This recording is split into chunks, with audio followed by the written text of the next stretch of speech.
The Sydney Opera House, internationally famous and on October the 9th, 1974, a spectacular starting point for the Sun Total Oil Southern Cross Rally.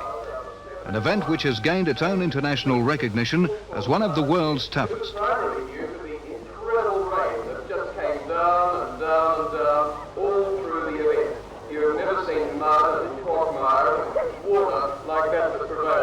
At the start, 61 teams from 6 countries provide a brilliantly colourful spectacle that attracts photographers and observers.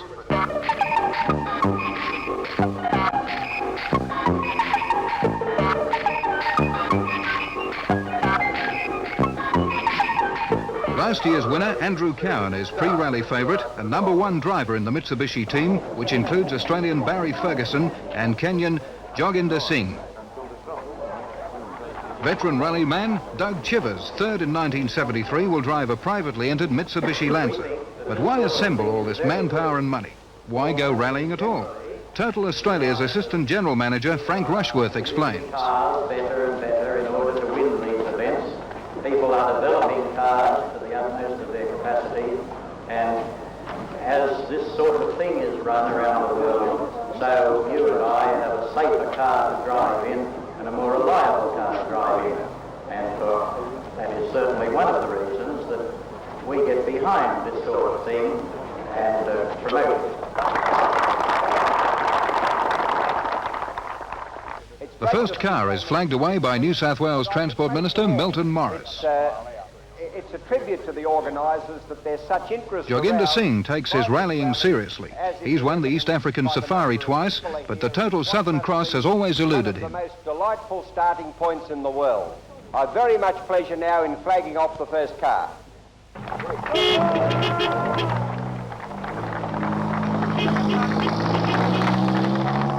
Car number 2 is arch rival in the event, Harry Shellstrom, one of the quickest and finest, most capable rally drivers in the world in car number 2. It's the first Southern Cross for reigning European rally champion Harry Shellstrom, lead driver for the Works Datsuns.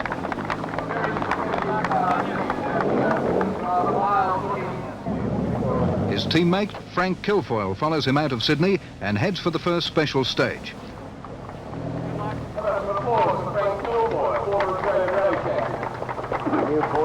It's a brutally rough 4-kilometre track through sandhills at Belmont near Newcastle. Drivers are allowed just 3 minutes to complete it, and only 6 clean sheet the section.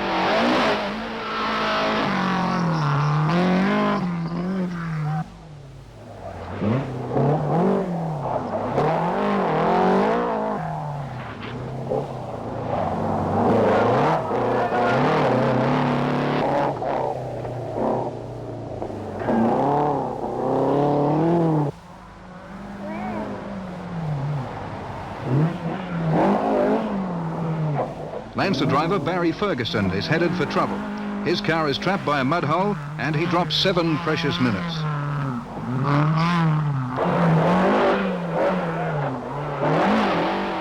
Numire's Jean-Louis Leroux eases his BMW over the grinding bumps. There's 2,900 kilometres to go.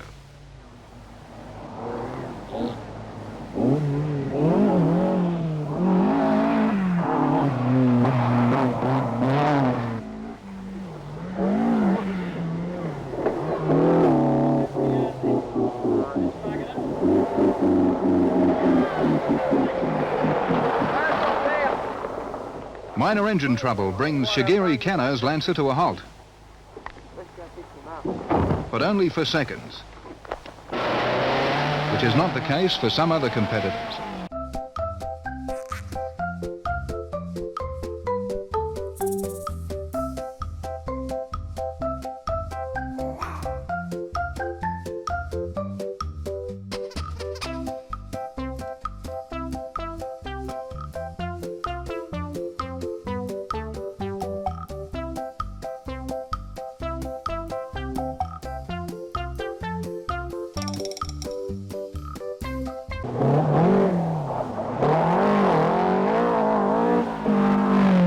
Going flat out on this kind of heavy terrain really finds out what cars are made of.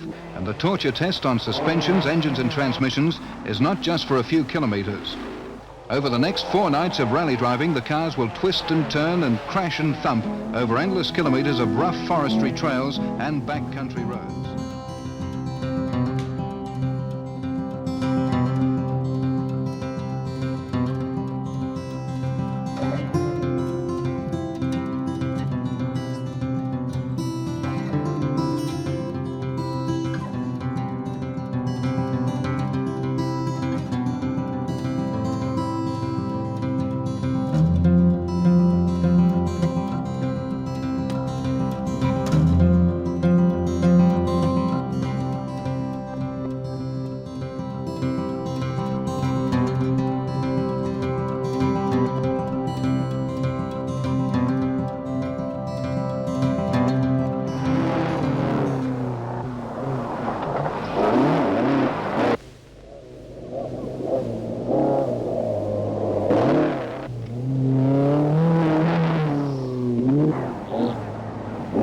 The winning driver will be the man who can balance the need to go quickly with the need to keep the car in one piece. No matter how fast a driver, he will never regain minutes lost at the roadside with mechanical trouble or bog.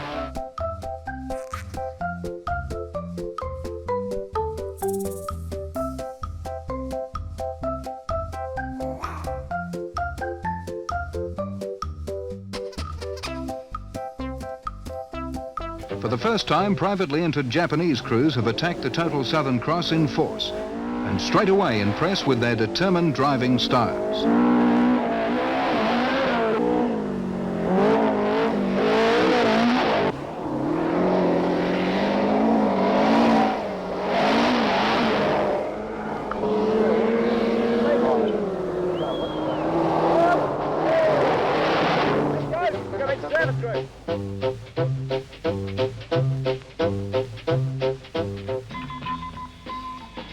Darkness finds the competitors sliding their way along muddy forest roads towards the rally's base at Port Macquarie.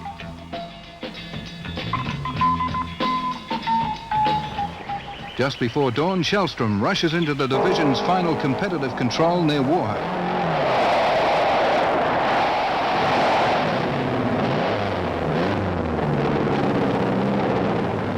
His Datsun's almost out of rear tyres, but he's down only 43 points.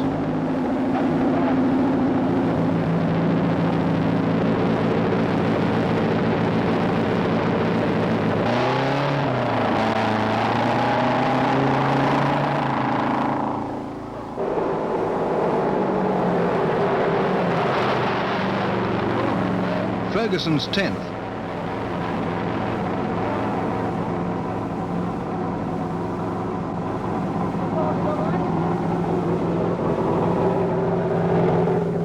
But then Cowan arrives, down 43 points, equal first with Shellstrom.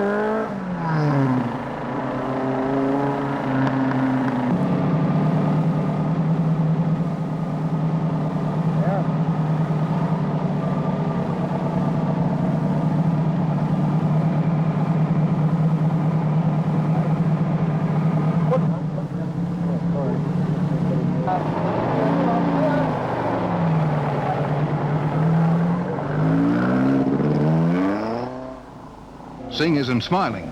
He's lost half an hour bogged in the forest. But so have a lot of others. Word filters through to rally control at Port Macquarie of crews bogged, bushed and out of the rally.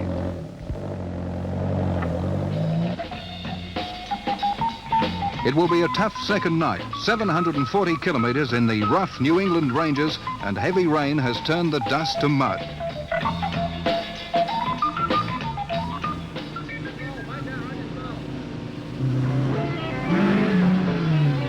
The cars come booming out of the night.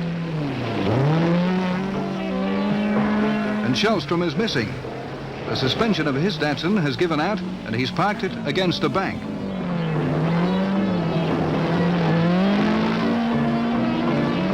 The highest placed Datsun is in the hands of George Fury. He's lost 12 minutes down a wrong road and Cowan's beginning to draw away.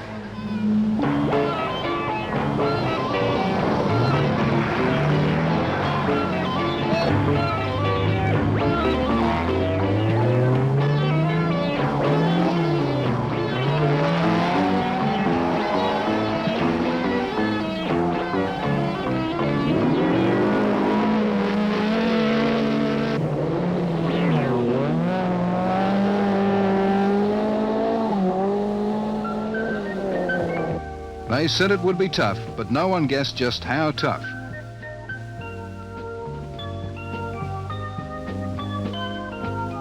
And as wounded cars limp into Port Macquarie, the staggering news is that only a dozen are left in the rally, the rest outed by mechanical troubles or failure to keep within the late time limit.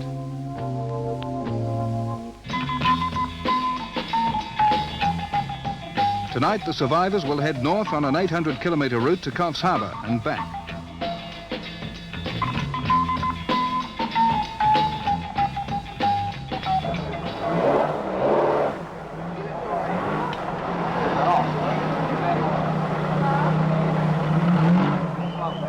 Service becomes vital, and the hard-pressed mechanics know they could win or lose the rally.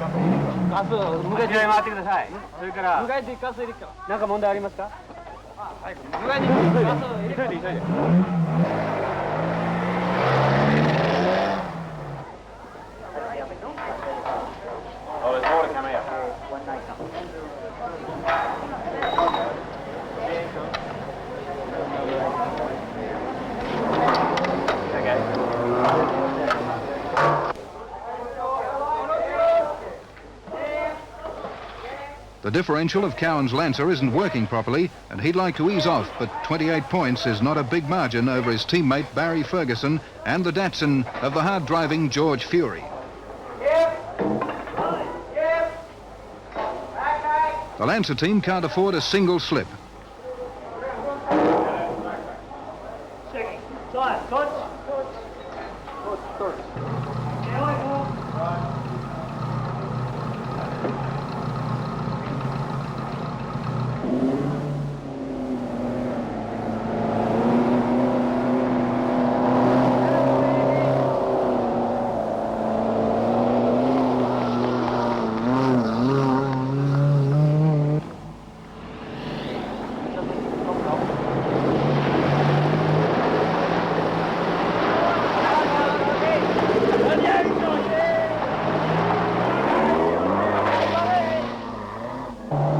Ferguson charges out of the Gordonville Ford near Bellingen and makes a rare mistake, putting his Lancer on its side.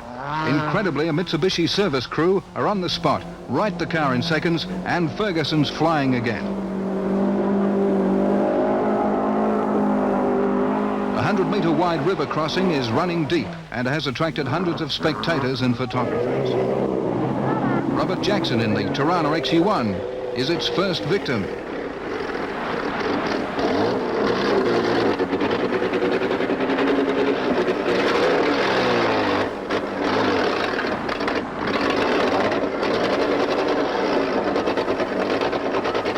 You think we should abandon ship?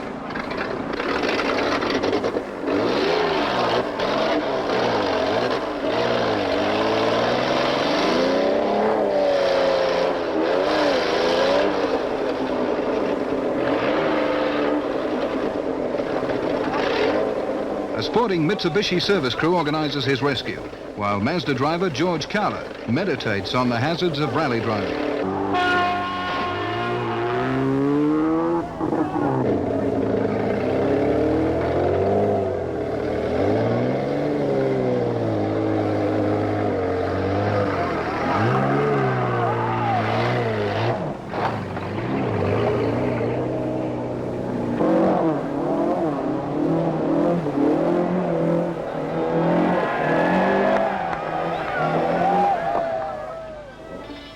Bang! Tatsuo Yaganuma has miscued on the same corner that claimed Ferguson and finds his Toyota Torino won't fit down this track sideways. But he just keeps a smile on his face and his foot on the floor.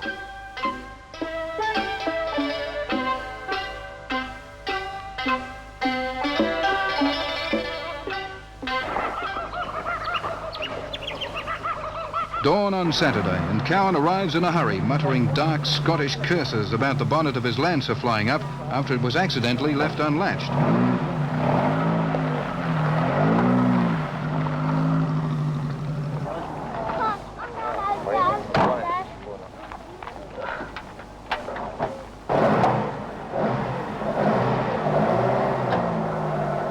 It's been a long, tiring night for drivers and navigators, like Gary Connolly, who's the map man for fourth place, Joginder Singh.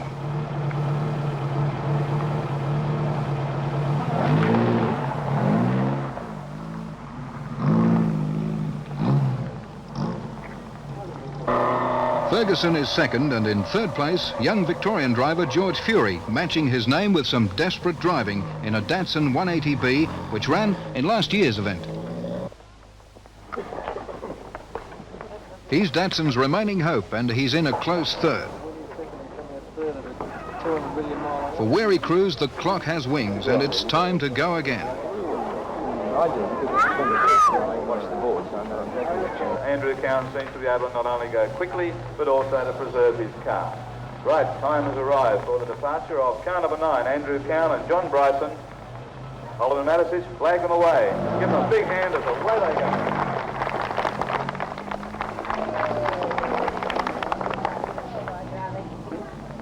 Hasn't been through the car wash up at the Total Service Station, but that's a bit of a waste of time anyway because it's going to get pretty grubby again tonight.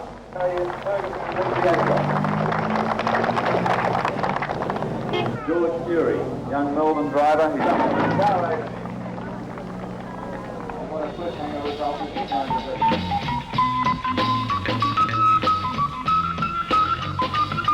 Tonight, those left in the event faced 950 kilometres of real driver country in the hardwood forest inland from Wauchope and Taree.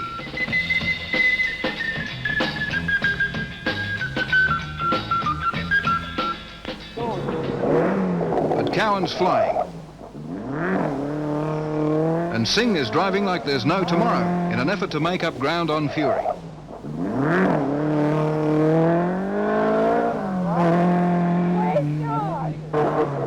But Fury's missing.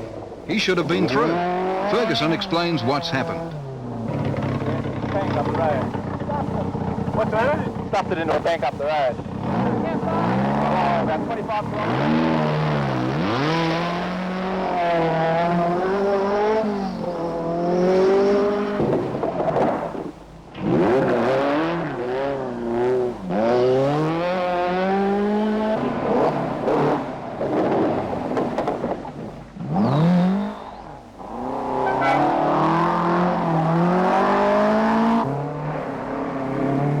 A bitterly disappointed Fury limps into control near Wingham, having lost almost half an hour getting his car going.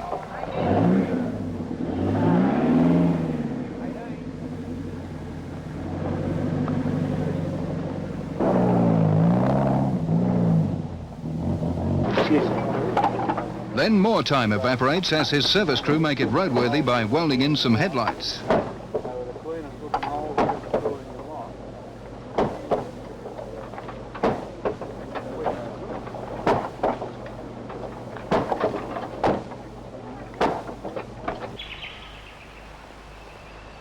Daylight. Just 2 more stages to go and Cowan's lead looks secure.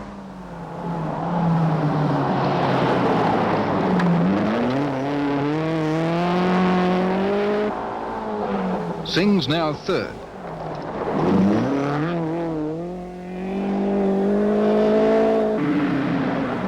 Ferguson second. Fury's down to fifth.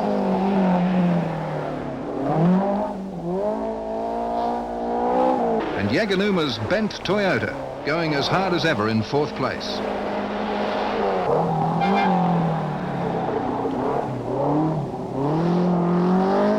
But the pressure is still on, and Cowan knows to drop his guard for a moment could spell disaster.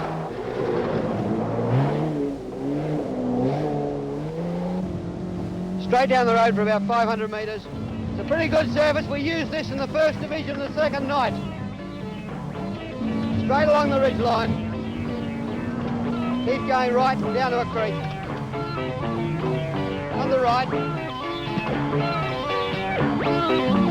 About 2 tenths, 2.5 tenths, creek crossing, rough rocky ford.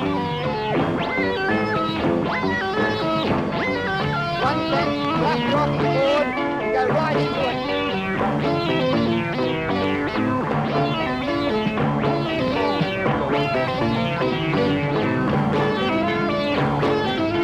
Uphill.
There's no stopping Cowan, but unbelievably, with 7 kilometres to go, Ferguson's car is outed with complete ignition failure.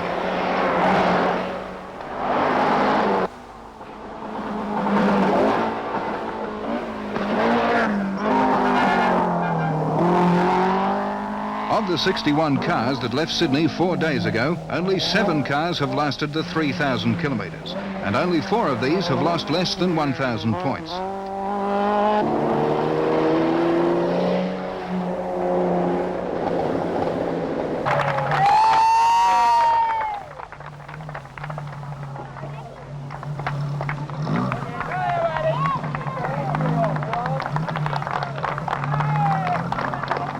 For Scotsman Andrew Cowan, his Australian co-driver John Bryson and Mitsubishi, it's a hat-trick victory in an event that now ranks as one of the world's great rallies. On the champagne. Let's have a swig of champagne first.